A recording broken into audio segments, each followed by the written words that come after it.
कि हम इजराइल के आतंक के खिलाफ खड़े हैं। पूरा हिंदुस्तान खड़ा है तुम जैसे जोकरों के अलावा जो देश की बेइज्जती करा रही है। और एक है जोकर, वो कहती है ये नाइजीरिया से आई है, पता नहीं जी कौन सा नशा करती हो। और चंद लोग इजराइल के साथ खड़े होकर देश के खिलाफ खड़े हैं, वो है तेजस्वी सूर्या जैसे लोग, सुरेश चौहान के जैसे लोग और ये सुरेंद्र सिंह जैसे लोग। और जो इजराइल के साथ खड़ा है वो देश के खिलाफ खड़ा है। योगी जी के एक होनहार विधायक सुरेंद्र सिंह, भारतीय जनता पार्टी, उन्होंने कहा है कि मुसलमानों को इजराइल के लोगों से देशभक्ति सीखनी चाहिए।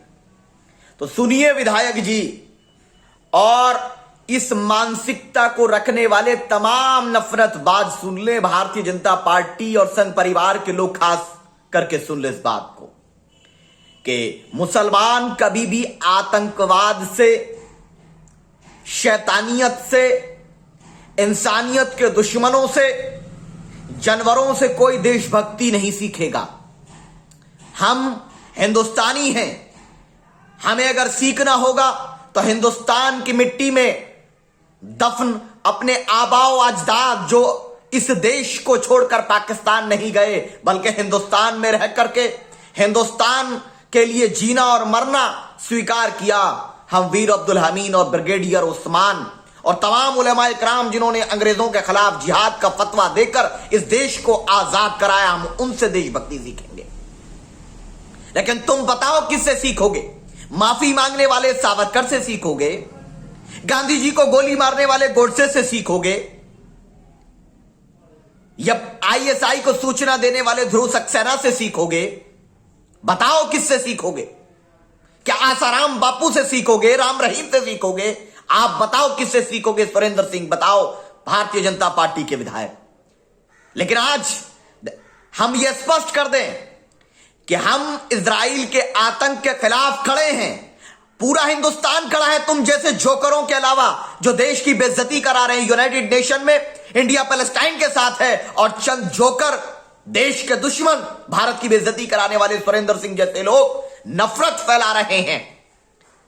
और विधायक जी जवाब देना चाहिए। गंगा मैया में आप कहते हैं गंगा मैया में लाशें पड़ी हैं, उनके अंतिम संस्कार के लिए हिंदू रीति रिवाज से कोई प्लानिंग सरकार के पास नहीं है, उस पर जवाब दो। ऑक्सीजन की प्रॉब्लम है, लोग मर रहे हैं, महामारी का एक नया स्ट्रेन आने की संभावना है, उसकी तैयारी करो, शर्म कीजिए कुछ। आप कब तक नफरत की आड़ में देश को बर्बाद करेंगे? आप देश की जनता से भी अनुरोध है कि ऐसे नेताओं से, ऐसे जनप्रतिनिधियों से सवाल करिए और पूछिए कि आपको इजराइल से कौन सा आपका रिश्ता है। वही रिश्ता जो सावरकर का अंग्रेजों से था, वही रिश्ता है आपका। जब हमारे देश ने आधिकारिक रूप से खुद प्रधानमंत्री जी ने और अटल बिहारी वाजपेयी जी ने भी खुलकर यह कहा था कि अरबों की जमीन लौटाना पड़ेगी इजराइल को जो कब्जा किया है उसने, हिंदुस्तान का स्टैंड हमेशा से पैलेस्टाइन के साथ रहा है। लेकिन चंद आतंकवाद से प्रेरित लोग, मानवता के दुश्मन, जो इंसानियत को शर्मसार करने के लक्ष्य से काम कर रहे हैं, जिनको बच्चों की आहें सुनाई नहीं देती, जो ह्यूमैनिटेरियन कॉज पर काम नहीं कर सकते, वो लोग आज इजराइल का समर्थन कर रहे हैं। और जो इजराइल के साथ खड़ा है वो देश के खिलाफ खड़ा है। यह बात पहुंचा दीजिए सुरेंद्र सिंह तक और तमाम ऐसे चमचों तक। तेजस्वी सूर्या है एक बीजेपी का एमपी, उस तक भी। और एक सुदर्शन नफरत का अड्डा है जो, उस तक भी पहुंचा दीजिए कि जो इजराइल के साथ खड़ा है वो हिंदुस्तान के खिलाफ खड़ा है।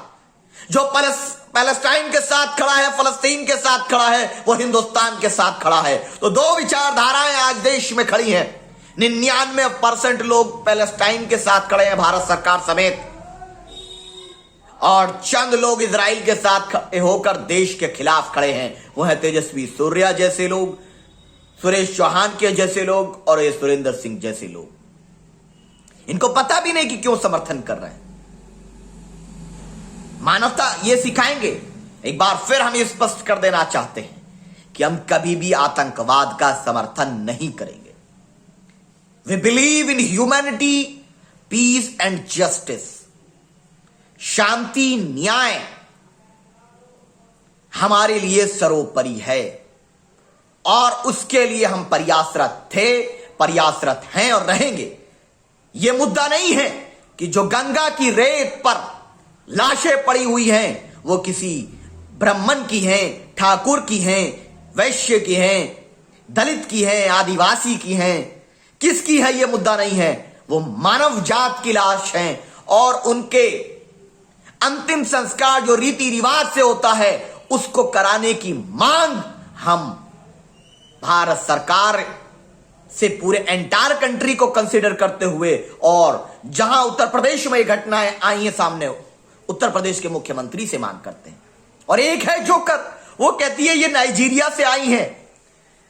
पता नहीं जी कौन सा नशा करती हो, सरकार की चाटुकारिता में इतनी अंधी हो चुकी हो।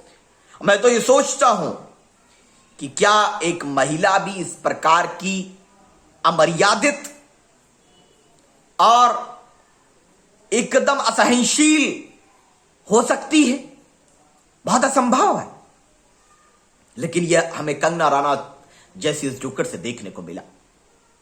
और किसी को यह लग रहा होगा कि हम स्टैंड चेंज कर लेंगे, नहीं करेंगे। अरे कुछ भी कर लो, हमारा स्टैंड गाजा के साथ है, पैलेस्टाइन के साथ है, किबला अव्वल के साथ है। कौन आता है नहीं आता है डजंट मैटर।